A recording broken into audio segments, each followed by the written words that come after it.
ये लीजिए।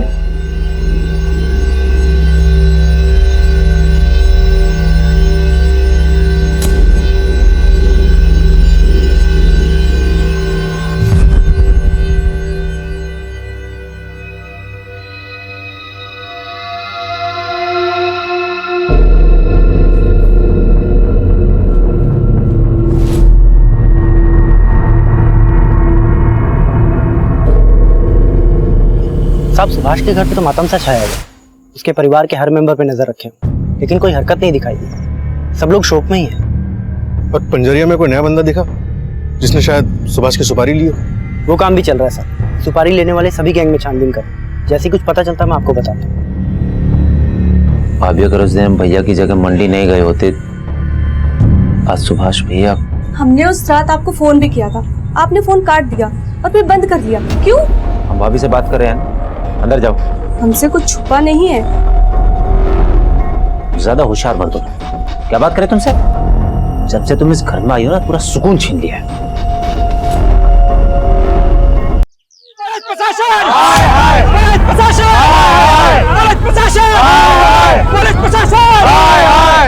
क्या? ओके सर, संतोष का फोन था। उसने गांव वालों को सुभाष मौर्य के सरकटी लाश हाईवे की तरफ ले जाते हुए देखा है। शायद वो लोग चक्का जाम करने वाले हैं। पुलिस प्रशासन! हाय हाय! पुलिस प्रशासन! हाय हाय!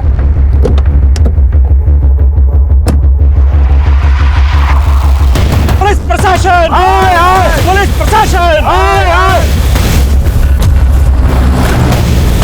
पुलिस प्रशासन! हाय हाय! पुलिस प्रशासन! हाय हाय! पुलिस प्रशासन! हाय हाय! पुलिस प्रशासन! हाय हाय! पुलिस प्रशासन! हाय हाय! रुक जाइए! पुलिस प्रशासन! हाय हाय! रुक जाइए! जब तक सुभाष का कटा हुआ सर नहीं मिल जाता और उनके कातिलों का पता नहीं चल जाता, अब हाईवे को जाम कर रखेंगे। चलो बढ़ो आगे।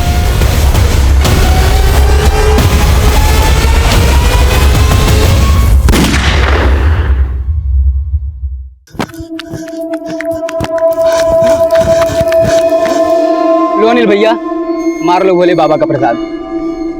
अनिल भैया, वो हमारी साइकिल तो आ जाएगी ना? वो बाबूजी पूछ रहे थे, आपके भरोसे उस सरकारी स्कीम में इतना पैसा लगाया है ना। अनिल भैया गजब हो गया। इतना हाफ क्यों रहे हो? वो सुखाराम की बैल पीछे पड़ गई है क्या? बैल नहीं, पूरा गांव पीछे पड़ा है। वो सरकारी स्कीम वाली लल्लन और बच्ची पांडे दिल्ली की ठगी निकले। वो सिलाई मशीन, ट्रैक्टर, वो सब झूठा था। सारे पैसे लेके भाग गए। अरे कब सुधरेगा तू अनिल? पहले पूरे घर का पैसा डुबोया, अब पूरे गांव वालों को डुबो दिया। अरे खोपड़ी में दिमाग है, उसको चिल्ला मार के फूंक दिया तूने। हम अपने भाई के बेवकूफी के लिए आप सबसे माफी मांगते हैं। गलती तुम्हारी नहीं, तुम्हारे भाई की है। इस काम के सभी लोग तुम्हें बहुत मानते हैं, जिसकी वजह से पंचों ने पुलिस को नहीं बुलाया। पर तुम्हारे भाई की वजह से जिन लोगों के पैसे डूबे हैं वो तो लौटाने ही पड़ेंगे। तुम्हें 1 साल का वक्त दिया जाता है ताकि तुम पर अधिक दबाव ना पड़े।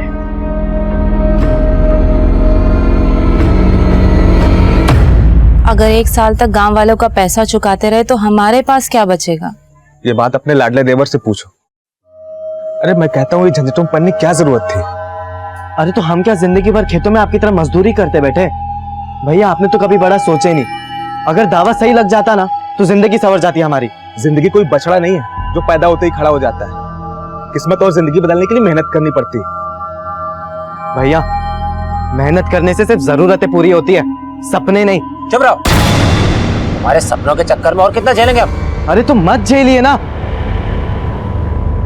अरे अनिल, क्यों डांटते रहते हैं हमेशा उसे? भाइयों के बीच की बात है, तुम चुप रहो।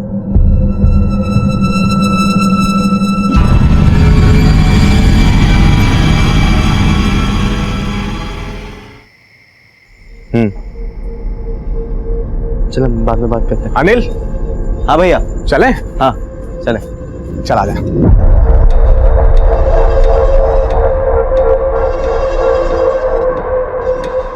दीदी, आप बड़ी किस्मत वाली हो। सुभाष भैया कितना ख्याल रखते हैं आपका। प्रकाश की याद आ रही है? फिक्र मत कर, शहर गया है, बॉर्डर पर नहीं, कुछ ही घंटों में आ जाएगा। उनके लौट के आने से भी क्या होगा दीदी? वो पास होते तब भी यही लगता है। कि कहीं और है वो? उदास क्यों होती है? देखिए सब ठीक हो जाएगा। इन्होंने प्रकाश से बात की है।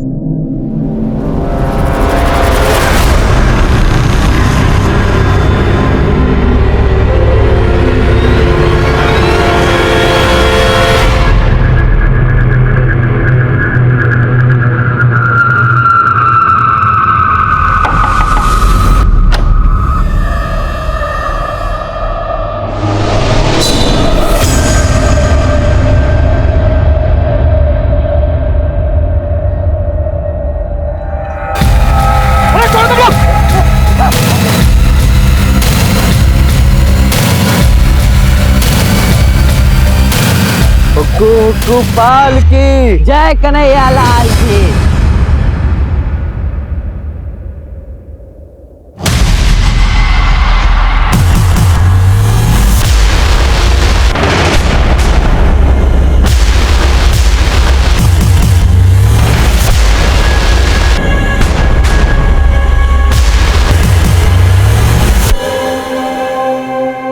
साला तुम में से कोई चिल्लाए ना गोली मार दूंगा। चुप।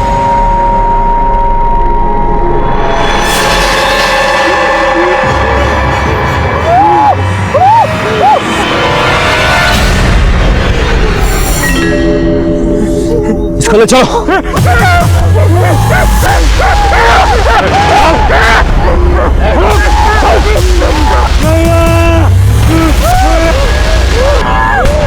अगर कोई हिला तो गोली मार दूंगा। चुप।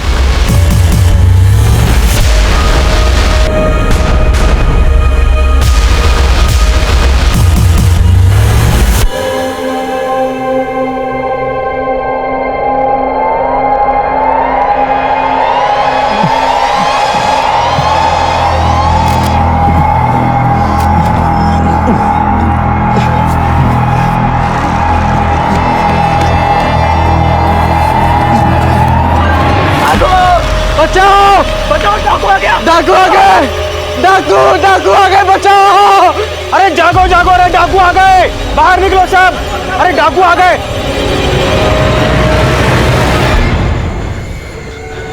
अरे तू उन्हें अकेले कैसे छोड़कर आ गया?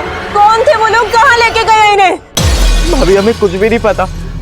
वो बहुत खतरनाक लोग हैं।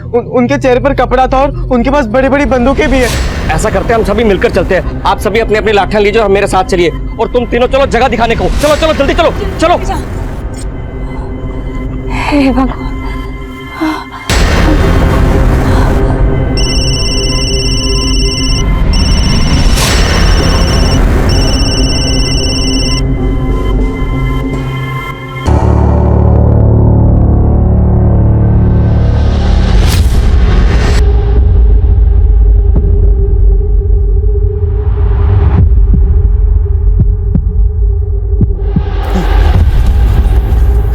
सरपंच जी, ये वही जगह जहाँ पर हम पे हमला हुआ था। वही कई झाड़ियों के पीछे हमें बांध के रखा था।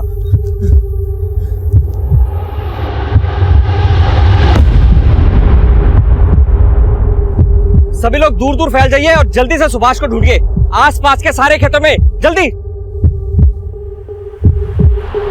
सुभाष, सुभाष भैया, सुभाष, सुभाष,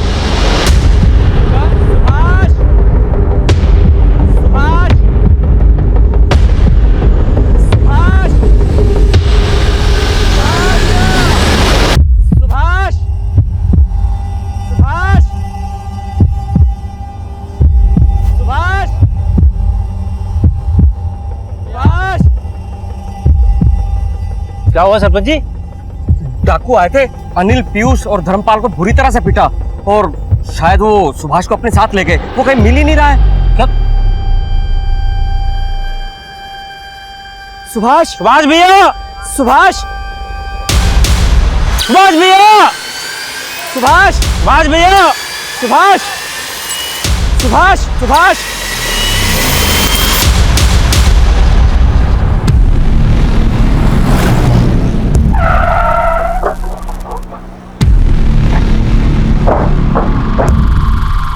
साहब, हमारा नाम धर्मपाल, ट्रांसपोर्ट का काम है हमारा। टेम्पो, ट्रैक्टर ये सब भाड़े पर देते हैं हम।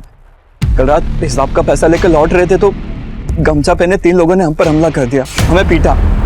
एक के पास तो बंदूक भी थी साहब, हमसे हमारे पैसे भी छीन लिए और फिर हमें बांध कर वहीं इंतजार करने लग गए।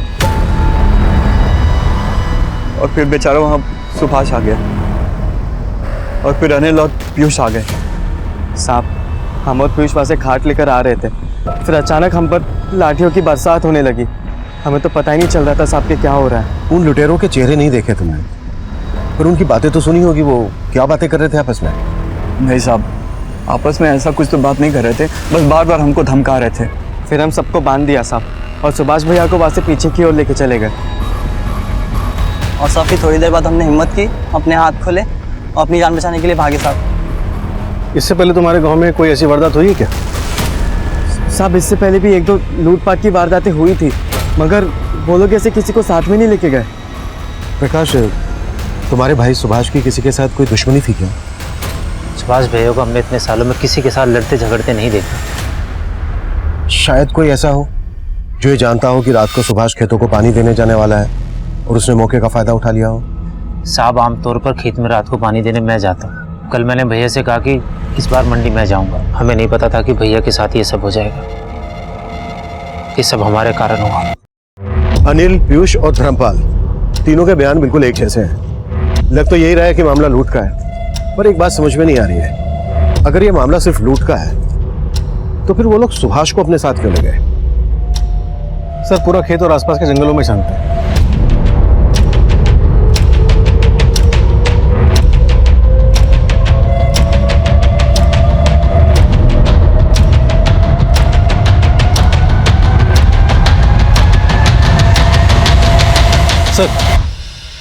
सर, एक लाश मिली है, लेकिन क्या? लेकिन उसका सर गायब है। व्हाट?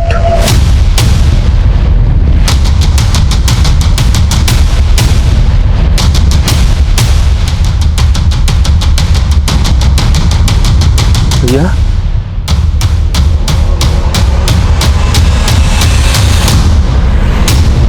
श्रीवास्तव, सिर भी यहीं कहीं आसपास होगा, ढूंढो।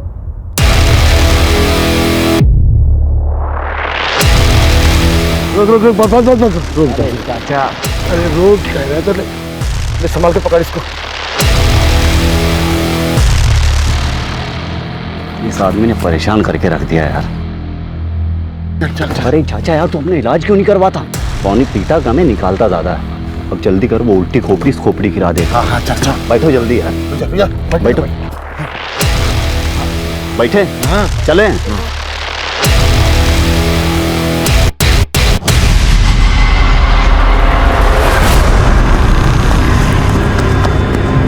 भाभी, भाभी, भाभी, भाभी, सुभाष भैया की लाश मिली है। भाभी, भाभी क्या हो गया? हमने उस इलाके के आसपास का सारा जंगल दोबारा से छान मारा।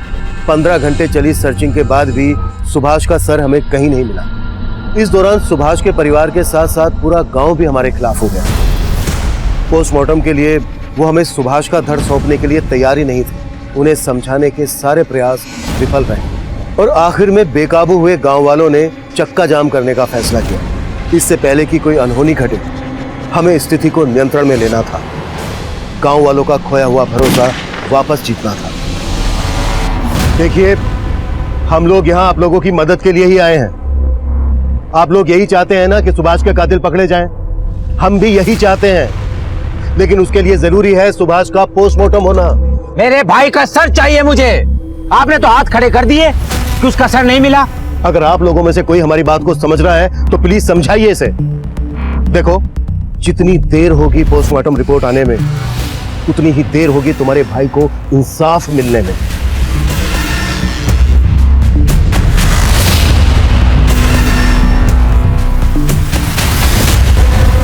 पूरा जंगल दोबारा से स्कैन किया। अगर किसी जानवर ने खाया होता तो अब तक मिल जाता। पूरे चांसेस हैं कि लुटेरे सुभाष का सर अपने साथ ले गए होंगे। लेकिन क्यों?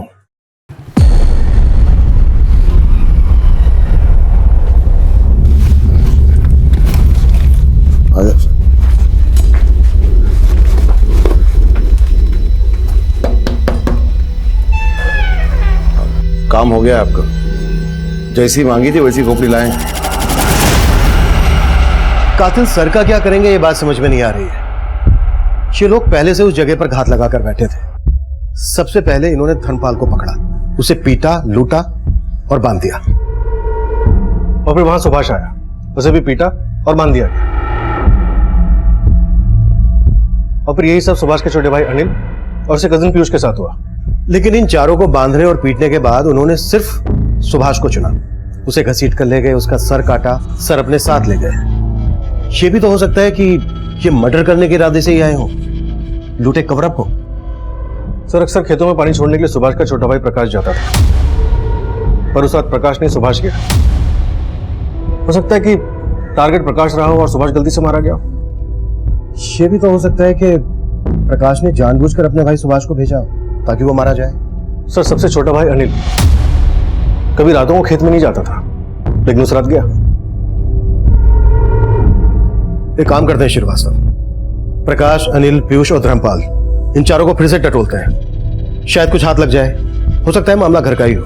और पता करो सुभाष और उसके परिवार की गांव में किसी के साथ कोई दुश्मनी तो नहीं थी। सुभाष बहुत ही अच्छा आदमी था, उसकी किसी के साथ कोई दुश्मनी नहीं थी। आप गांव में किसी से भी पूछ सकते हैं, सब यही बताएंगे आपको। जी साहब, सुभाष को इससे पहले कभी किसी से लड़ते झगड़ते नहीं देखा है। और अपने घर के लोगों से? सब वैसे तो तीनों भाइयों में बड़ी अच्छी बनती थी, पर छोटा भाई अनिल थोड़ा बिगड़ा हुआ है। उसकी किसी फर्जी स्कीम के चक्कर में कुछ गांव वालों के पैसे भी अटके हुए थे और गांव वालों का इसके बारे में उसके साथ झगड़ा भी हुआ था और सुभाष ने सबके सामने उसको थप्पड़ भी मारा था।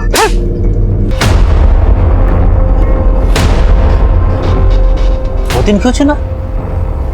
कैसा सवाल है साहब? बहुत ही सीधा सा सवाल है प्रकाश। रोज खेतों को पानी देने तुम जाते थे और तुम्हारा भाई सुभाष मंडी, लेकिन उस दिन उल्टा हुआ और तुम्हारा भाई मारा गया। पर मुझे मालूम होता उस दिन वहां कुछ ऐसा होने वाला है, मैं खुद जाता, भैया को कभी नहीं जाने देता। सब सुभाष, प्रकाश और अनिल, जहाँ तक हम जानते हैं तीनों भाइयों में बहुत अच्छी बनती थी।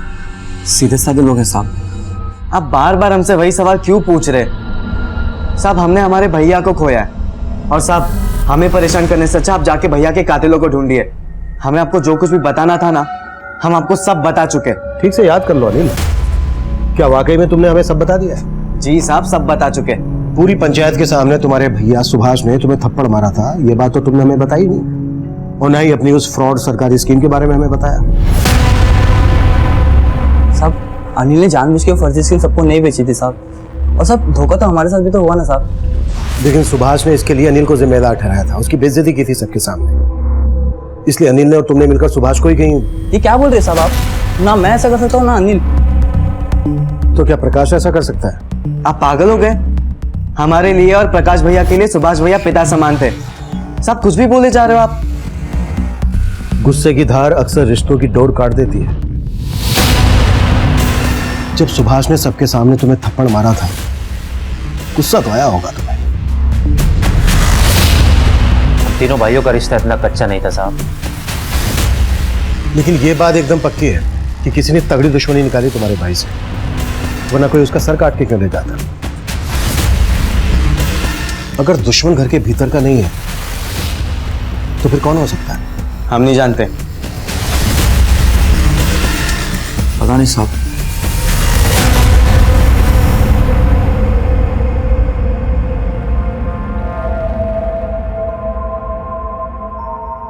तू बस मुन्ने की फिक्र कर, बाकी सब मेरे को छोड़ दे।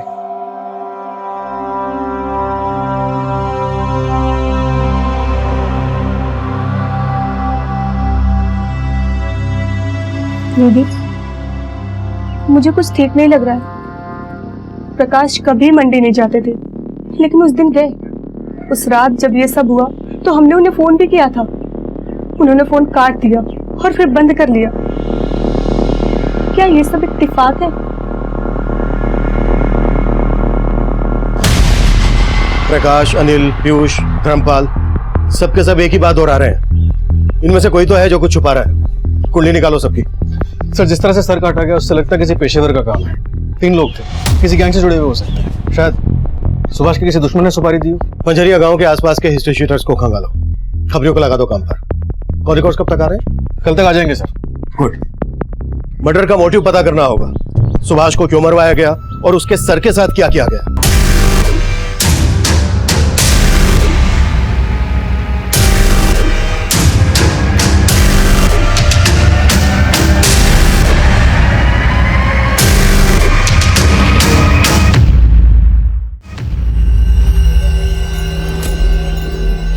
लीजिए।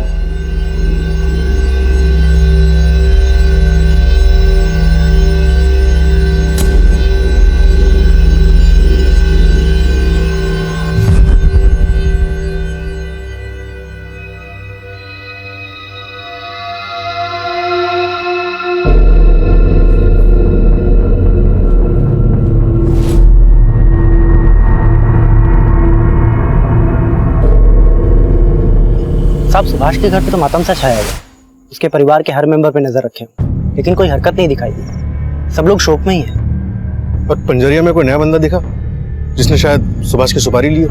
वो काम भी चल रहा है सर। सुपारी लेने वाले सभी गैंग में छानबीन कर, जैसे कुछ पता चलता मैं आपको बताता हूँ। भाभी अगर उस दिन हम भैया की जगह मंडी नहीं गए होते, आज सुभाष भैया। हमने उस रात आपको फोन भी किया था, आपने फोन काट दिया और फिर बंद कर दिया। क्यों?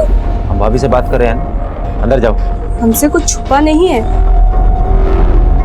ज्यादा होशियार मत बनो। क्या बात करें तुमसे? जब से तुम इस घर में आई हो ना, पूरा सुकून छीन लिया है।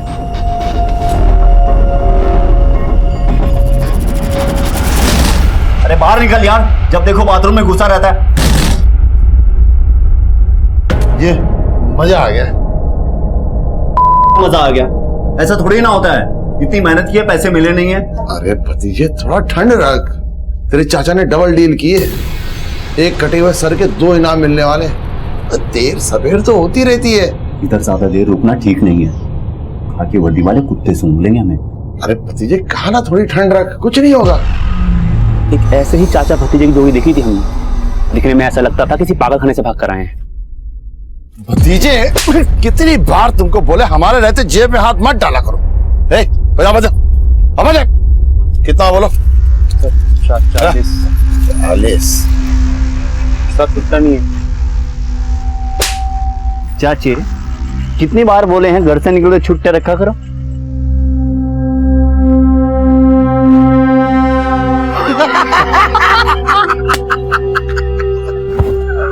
अरे बड़े अजीब लोग थे, या यूं कहें कि पूरे के पूरे पागल थे। अच्छा मगलू, ये सुभाष मौर्य की फैमिली के बारे में कुछ मालूम है क्या? किसी से कोई दुश्मनी, कोई अनबन? कैसी दुश्मनी? बड़े ही मामूली लोग हैं, खेती बाड़ी करने वाले। पर हाँ, जब हमें यह मालूम चला कि सुभाष मौर्य का सर गायब है, तब मेरे दिमाग की बत्ती जली। अच्छा, तो अपने इस दिमाग की बत्ती की रोशनी जरा हमारे केस पे भी डालना। क्या है कि मुझे ये मामला ना दुश्मनी का नहीं लगता। तो हमें लगता है कि ये जादू टोने का मामला है। ये 6 महीने पहले पास के गांव में बिल्कुल ऐसा मामला हुआ था। बस फर्क इतना है कि यहाँ हाथ गायब थे, यहाँ सर गायब है। सर, सुभाष की पोस्टमार्टम रिपोर्ट आ गई है। गला किसी तेज धार वाले हथियार से काटा गया, वो भी एक ही बार में। बॉडी पे गए घाव है, लेकिन मौत गला कटने से हुई है। लेकिन ये सर काट कर ले जाने के पीछे क्या मकसद हो सकता है? सर, ये कोई घरेलू मामला नहीं लग रहा है। खबरी भोला से फोन पे बात हुई थी, वो भी आ ही रहा है। उसका कहना है कि पंजरिया से कुछ 25 किलोमीटर दूर सूरागंज गांव में कुछ इसी तरह की वारदातें घटी थी। कहना है कि कोई जादू टोने वाला मामला है। जादू टोना यानी नरबली दी गई है। लेकिन उस वक्त वहां पर 4 लोग मौजूद थे, उनमें से सिर्फ सुभाष को ही टारगेट क्यों बनाया गया?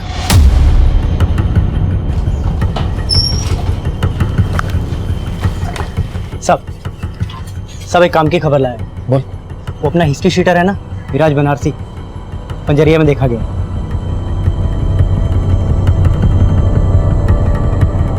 मिराज बनारसी। मिराज बनारसी लूट के काफी बड़े केसेस में इन्वॉल्व रहता है। तो 2000 रुपए की लूट के लिए इतनी मेहनत क्यों करेगा? बाद में कोई वजन नहीं है। एक भारी खबर भी लाया साहब। बोलना। गांव में 2 नए कबूतर आए, चाचा भतीजे की जोड़ी। देखने में पागल टाइप के हैं। सर, हो सकता है कि उनका इस केस में कोई हाथ हो। चाचा भतीजे की जोड़ी। जिसने भी इस जोड़ी को देखा है उसकी मदद से इनके स्केचेस बनवा। और ये जादू टोने के बारे में क्या बोल रहा था? हाँ साहब, वो सूरागंज गांव है ना साहब, वहाँ पे भी ऐसे 2 केस सामने आए। 2 लाशें मिली, एक का सर गायब है और एक का हाथ। हमें इस जादू टोने वाले एंगल में और घुसना चाहिए, क्योंकि सर काटने के पीछे ही वजह हो सकती है। भोला, सुभाष की फैमिली को और खंगालो। अनिल, प्रकाश, धर्मपाल और पीयूष, इन सबके पुराने पापों की पड़ताल कर। चल निकल। सूरजगंज में जो लाशें मिली हैं, सर कटी हुई और हाथ कटी हुई, इनका पूरा चक्कर पता करो, लेकिन अपने खुफिया तरीके से। किसी को कानो कान खबर नहीं लगनी चाहिए। समझ गया सर।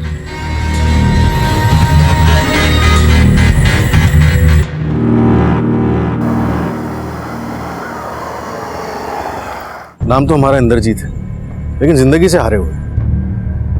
राहु केतु किस्मत पे ऐसा डेरा डाल के बैठे हैं कि पूछो नहीं। बहुत उम्मीद लगा के तुम्हारे इस गांव में आए हैं भैया। सुना है कोई जादू टोने वाले बाबा रहते हैं यहाँ पे, हैं? बाबू सही जगह आए, आओ मेरे साथ। यहाँ एक बाबा सुल्तानपुरी रहते हैं जो रूहानी ताकतों को बस में करना जानते हैं। ऐसा कोई मर्ज नहीं जिसका इलाज ना हो उनके पास में। बोलो तो मैं मीटिंग करा दूं, मगर तुमको मुझे 1000 रुपए देने होंगे।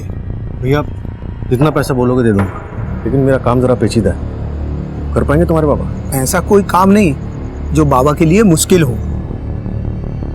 इधर आओ। मुझे नरबली देनी है। नरबली? हाँ, उसी से मेरा बेड़ा पार होगा। कर पाएंगे तुम्हारे बाबा? हो तो जाएगा, मगर थोड़ा पैसा ज्यादा लगेगा। अरे भैया जय हो सुल्तानपुरी बाबा के लिए चलो मुझे वहां पे। चलो जल्दी चलो। तुम्हारी बिगड़ी बन जाएगी। 2 लाख रुपए लेके आओ और अपनी सभी समस्याओं से छुटकारा पाओ। 2 लाख? ठीक है बाबा, मैं अभी जुगाड़ करके लेकर आता हूं।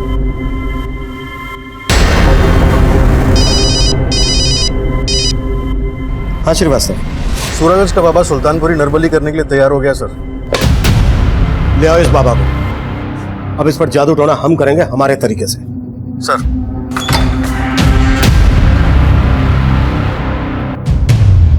एक और हम जादू टोना और नरबली के एंगल में आगे बढ़ रहे थे, और दूसरी तरफ बाबा सुल्तानपुरी का यूं भाग जाना हमारे शक को और पुख्ता कर रहा था।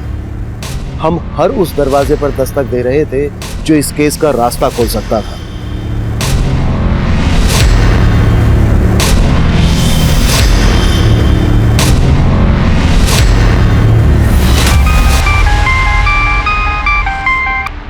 हेलो साहब, एक नई बात पता चली है। ये सुभाष का भाई प्रकाश पहले धर्मपाल के वहाँ काम करता था, लेकिन अभी कुछ दिनों पहले धर्मपाल ने उसे नौकरी से निकाल दिया। ये बात ना धर्मपाल ने बताई और ना ही प्रकाश ने। लगता है सुभाष की फैमिली काफी कुछ छुपा रही है हमसे।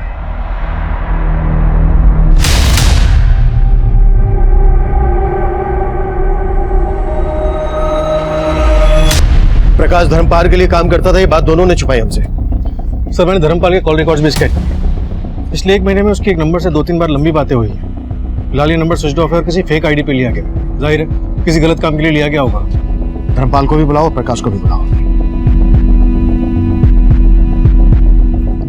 नहीं साहब, हम नहीं जानते इन्हें।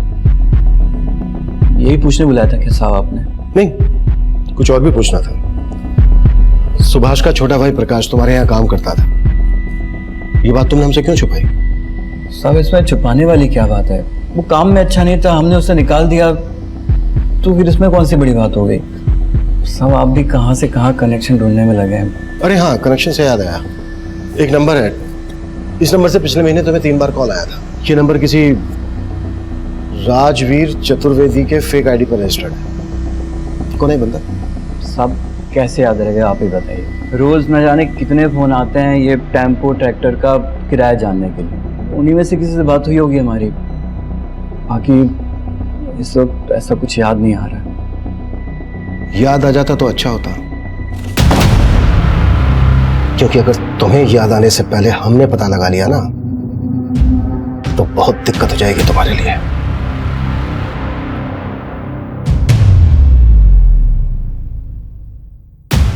सर हम इन फोटो के बारे में बता चुके हैं, हम इनमें से किसी को नहीं जानते। सर हम धर्मपाल के यहाँ नौकरी करते थे, उसको सही नहीं लगा, उसने हमें निकाल दिया। प्रकाश तुम्हें क्या लगता है ये धर्मपाल मरवा सकता है तुम्हारे भाई को? तुम्हारे भाई की कोई दुश्मनी रही है धर्मपाल के साथ? सर धर्मपाल उस दिन खुद मरते मरते बचा, आप उस पर भी शक कर रहे हैं? आपके सवाल हो गए तो जाऊं मैं सर?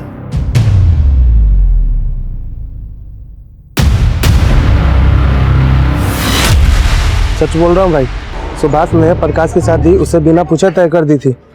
एक बार हमसे पूछ तो लेते, हमें नहीं करनी है शादी। अरे इसमें पूछने वाली बात क्या है प्रकाश? हमारे बाबूजी ने हमसे पूछ के शादी की थी हमारी। अब देख हमने जुबान दे दी तो हमारी जुबान की कोई कीमत नहीं है क्या? शादी तेरी सुमन से ही होगी, बस बोल दिए हम। हाँ सच है कि हम सुमन से शादी नहीं करना चाहते, नाराज थे भैया से। इसका मतलब ये तो नहीं कि हम अपने भैया को मार दें। अगर हमें मारना ही होता ना तो हम अपनी बीवी को नहीं मार देते। मतलब मारने के बारे में तुमने सोचा जरूर था, हम तो ये सोच रहे हैं साहब, आपके गोल गोल घुमाने में दिलचस्पी है, हमारे भैया के कातिलों को ढूंढने में नहीं। हमें शादी के खिलाफ थे, लेकिन हम अपने भैया के फैसलों की इज्जत करते थे। सुमन के साथ शादी करके खुश हो तुम? जी नहीं, काट रहे हैं, बिना किसी शिकायत के काट रहे हैं।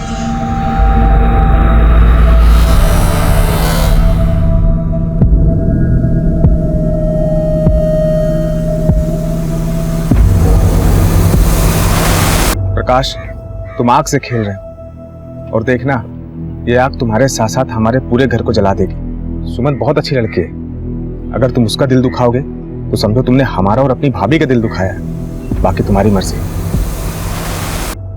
सर, बाबा सुल्तानपुरी के कॉल रिकॉर्ड्स में रेवापुर के ललित चौधरी का नंबर काफी बार फीचर हुआ है। जब मैंने रेवापुर थाने में इस बारे में बातचीत की तो पता चला कि वो गांव का मुखिया हुआ करता था, लेकिन झाड़ फूक और जादू टोने में धंसा होने के कारण लोगों ने उसका बहिष्कार किया और उसे हटा दिया।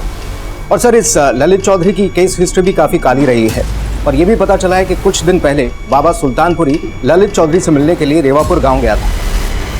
ये मुखिया इस केस की मुख्य कड़ी बन सकता है। उठा लो इस ललित चौधरी को। सर। कौन सुभाष और ये कौन बाबा सुल्तानपुरी?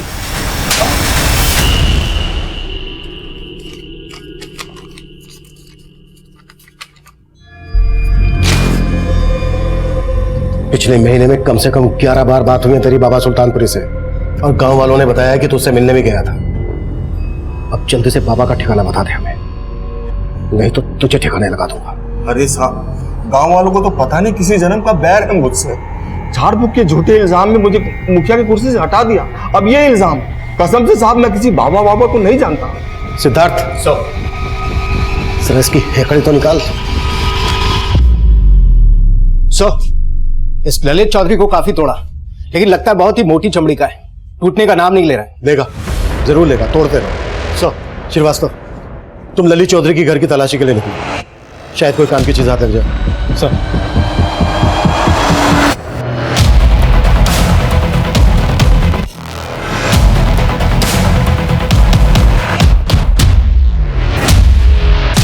आपने बिल्कुल सही सुना है साहब, ये ललित चौधरी झाड़ फूक में बहुत माहिर है। कई बाबाओं से ताल्लुक है इसके, और कई बार तो रात में अपने खेत में जाके पता नहीं कौन सी काली विद्याएं आजमाता है। ये ललित चौधरी का खेत कहाँ पर है?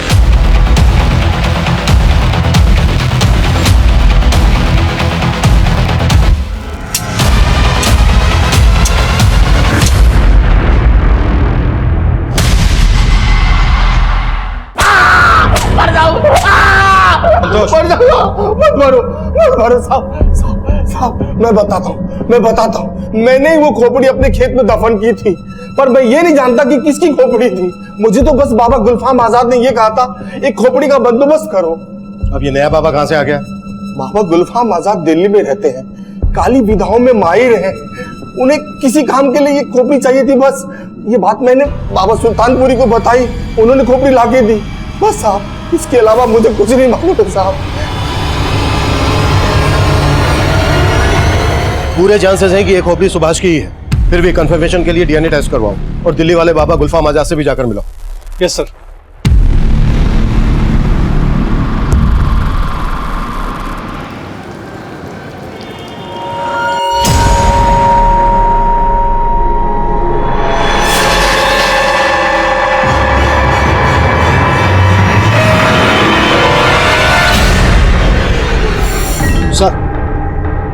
चाचा भतीजा का भी क्रिमिनल रिकॉर्ड रहा है। इनके असली नाम फजलू और बिल्लू है। पंजाब में लूट और मारपीट के 2-3 केसेस में इनका नाम उछला था, कुछ टाइम अंदर भी थे। सुभाष की मौत के आसपास फजलू और बिल्लू पंजरिया में देखे जाते हैं। हो सकता है इस बार ये चचा भतीजे मारपीट और लूटपाट से आगे निकल गए हो, मर्डर की सुपारी ली हो। हिस्ट्री शीटर मिराज बनारसी भी इसी दौरान देखा जाता है। कातिल कुल 3 लोग। अगर देखा जाए तो कड़ियां जुड़ तो रही हैं, लेकिन कई सवाल भी खड़े कर रही हैं। अगर हम ये मानकर चलें कि इन चाचा भतीजे ने बाबा सुल्तानपुरी को इंसान की खोपड़ी सप्लाई करने के लिए सुभाष का सर कलम किया, तो सवाल ये उठता है कि सुभाष ही क्यों, अनिल, पीयूष और धर्मपाल क्यों नहीं?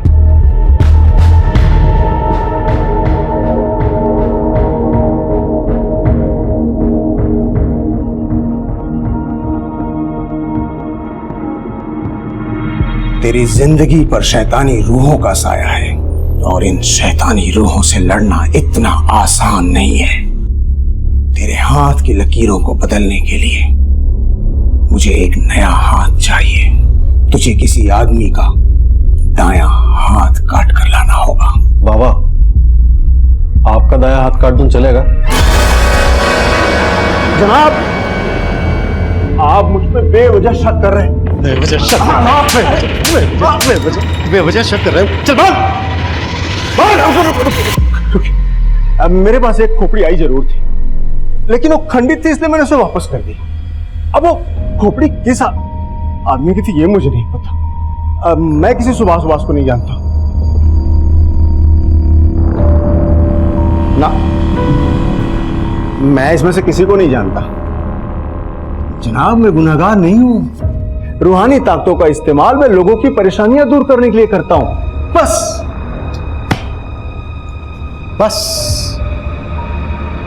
अब खुद की दूर करने के लिए करना, क्योंकि जेल में तुझ पर बहुत सी परेशानी आने वाली है।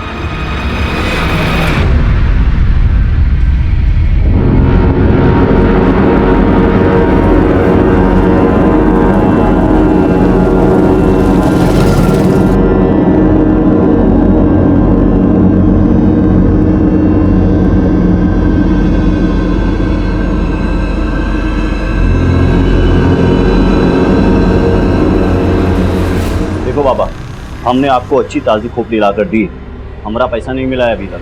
अब हमारी खोपड़ी खराब हो रही है। आपको पता है हम कब से अंडरग्राउंड है। ए लड़के, आवाज नीचे। ओ बाबा जी, अरे भतीजे को धमकाना मत। हमारा पैसा दे दो, हम चले जाएंगे। पैसा अभी नहीं मिल सकता, नई खोपड़ी ले आओ, दुगना मिल सकता। क्या सोच रहे हो चाचा? उड़ा दो अपने भतीजे की खाली खोपड़ी और परोस दो इस बाबा को। अरे बात तो सुनिए साहब, ये सुनिए बात। अरे लेकिन ये वो हमने क्या किया भाई? हमारे हाथ सिर्फ वो चाचा भतीजा ही नहीं, बल्कि बाबा सुल्तानपुरी भी लगा। तीनों एक ही जगह पर एक ही साथ धर लिए गए।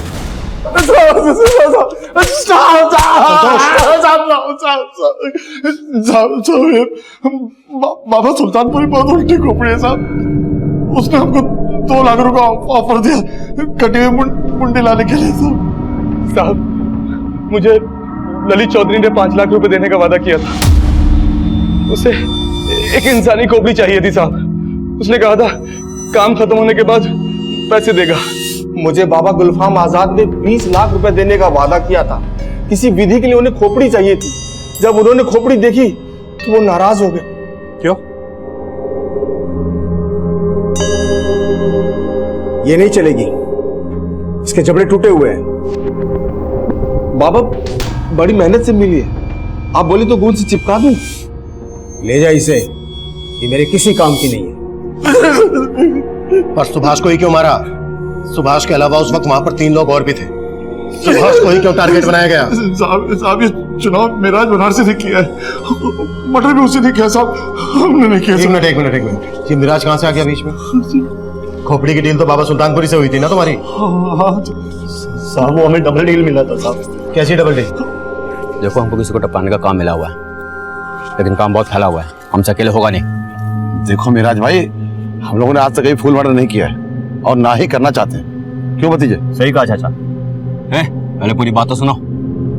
मारूंगा मैं ही, तुमको सिर्फ साथ देना है। देखो, मुझे 1 लाख मिल रहा है, 50 तुमको दूंगा। मिराज भाई फेंको मत, हम जानते हैं आप 2 लाख से कम में काम नहीं करते। तो ठीक है, आखिरी ऑफर 80 दूंगा। बोलो साथ दोगे या कोई और बंदा ढूंढूं? लेकिन हमारी एक शर्त। कैसी शर्त? मतलब हमको मुनाफा डबल मिलेगा साहब, किसी को मारना भी नहीं पड़ेगा और मुंडी भी मिल जाएगी, जिसकी हमें वो सुल्तान बाबा 2 लाख रुपए देने वाला था। और बनारसी 80,000 देगा। मुंडी काटनी है? मुंडी का क्या करोगे तुम? दरवाजे में लटकाएंगे। आपको क्या करना है मिराज भाई? पेट में छुरा मारने वाले हो, गर्दन में मार देना। फिर ठीक है, मुंडी तेरे को गिफ्ट किया। साहब, वादे के मुताबिक मिराज ने तो 80,000 दे दिए, लेकिन बाबा सुल्तानपुरी से पैसे नहीं मिले। मुझे भी नहीं मिले साहब, ललित चौधरी ने दिए ही नहीं मुझे पैसे। मुझे भी नहीं मिली। बाबा गुलफाम को खोपड़ी में दरार जो दिख गई। मतलब मिराज को सुपारी मिली थी सुभाष को मारने की, ये सही है? हाँ, किसने दी थी?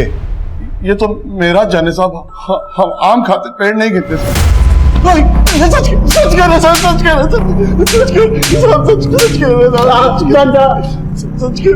सच। अब ये तो पक्का है कि सुभाष की सुपारी दी गई थी मिराज बनारसी को, लेकिन सुपारी दे कौन सकता है? अनिल, प्रकाश, पीयूष और धर्मपाल, इनके खिलाफ तो कुछ मिला नहीं है। सर, धर्मपाल के कॉल रिकॉर्ड्स में एक फेक आईडी से लिया गया नंबर मिला था ना, हो सकता है वो सुपारी उठाने वाले का, मिराज बनारसी का। पॉसिबल है, उठा लो धर्मपाल को। मैंने कहा था तेरे से कि तेरी याद आने से पहले अगर हमने पता कर लिया तो बहुत दिक्कत होगी तेरे लिए। हमें धर्मपाल से मिराज के बारे में कोई लीड नहीं मिली, तभी हमें हमारी खबरियों से मिराज बनारसी के ठिकाने का पता चला।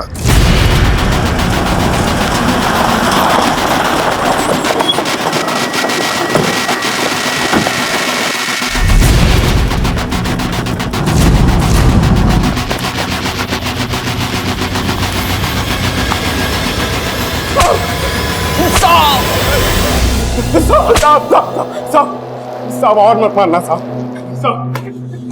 चल हो जा शुरू। सुभाष को मारने की सुपारी मुझे धर्मपाल ही दी थी साहब। साहब उस रात को जो वो सब प्लान के मुताबिक हुआ ताकि धर्मपाल पे किसी को शक न जाए साहब, लेकिन एक गड़बड़ हो गई जो हमने सोची भी नहीं थी।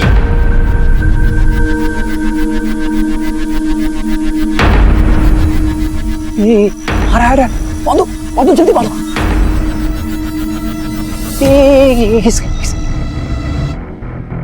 अरे ये तो सुभाष है यार, उसका बड़ा भाई। क्या करे? तुमको जो खोपड़ी चाहिए किसकी भी चलेगी, तो अपने भतीजे के काट कर जा। भाई मत भाई का पतला भाई से लेंगे, मार दो इसे। हम जानते थे कि बड़े भाई सुभाष ने पूरी फैमिली को जोड़कर संभाल कर रखा हुआ है। हमें लगा कि अगर सुभाष ही मर जाएगा तो उसका पूरे परिवार ही बिखर जाएगा और यही सजा होगी उसके किए की। किसकी बात कर रहा है? प्रकाश की, अनिल की? प्रकाश की। एक वक्त था साहब जब प्रकाश हमारे लिए काम किया करता था, हम उस पर पूरा भरोसा करते थे। घर से कुछ भी लाना ले जाना हो तो उसको ही भेजा करते थे, लेकिन उसी ने हमारे घर पर डाका डाल दिया। लीजिए भाभी, हो गया आपका टीवी ठीक। कल ही तो ठीक किया था, बार बार बिगड़ क्यों जाता है? नहीं समझे? देखो हमारी आंखों में सुंदर नहीं है क्या हम? अच्छा, हमें ये बात पता चली तो हमने उसे काम से ही निकाल दिया और हमारी जिंदगी दुश्वार हो गई। शर्म नहीं आती तुम्हें? मालकिन होकर हमारे मुलाजिम के साथ। अब तुमसे तो कुछ होता नहीं है। मीनाक्षी, खबरदार ऐसी हरकत की तो हाथ तोड़ देंगे। प्रकाश इस घर में आता है, आता था और आता रहेगा, समझे? मीनाक्षी तो बेशरम, लेकिन प्रकाश को तो समझना चाहिए था। अपनी बीवी को धोखा दे रहा था, मेरा और उसका दोनों का घर उजाड़ रहा था वो। अब हमने उसको समझाने की बहुत कोशिश की, लेकिन वो फिर भी हमारे घर पर आता रहा। तो हमने तय कर लिया कि प्रकाश को हमारी बेइज्जती की कीमत चुकानी पड़ेगी। हमने मिराज बनारसी को उसकी सुपारी दी और प्रकाश की किस्मत, उस रात उसकी जगह उसका भाई सुभाष आ गया। लेकिन अच्छा ही हुआ साहब, प्रकाश मर जाता तो छुटकारा मिल जाता उससे। वो पूरी जिंदगी मेरी तरह तड़पेगा, अपनी गलती पर रोएगा। यही चाहिए था मुझे, यही चाहिए था साहब।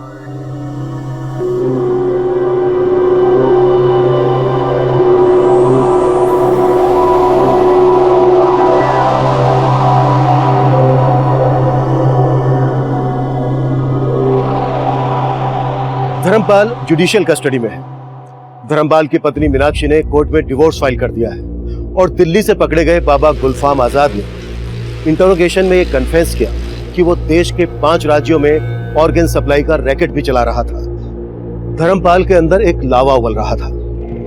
उसकी पत्नी की बेवफाई और ताने उसकी मर्दानगी को चोट पहुंचा रहे थे और आखिर एक दिन ये लावा फटा जिसमें एक निर्दोष अपनी जान गंवा बैठा। सुभाष को इस बात का आभास बहुत पहले ही हो गया था कि उसका भाई आग से खेल रहा है।